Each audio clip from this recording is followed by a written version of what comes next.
যতক্ষণ পর্যন্ত আন্দোলন সফল না হবে ততক্ষণ পর্যন্ত এই মাঠ ছাড়বো না আমরা ইনশাআল্লাহ।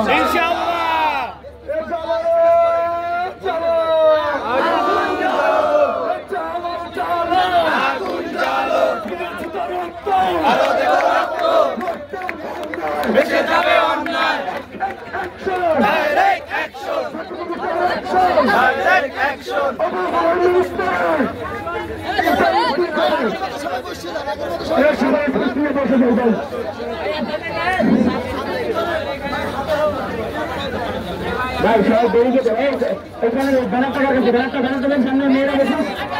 আর সবাই ভাই সবাই হাতে ভাই হাতে হাত ধরে থাকা বড় করেন ভাই হাতে হাত ধরে থাকা বড় করেন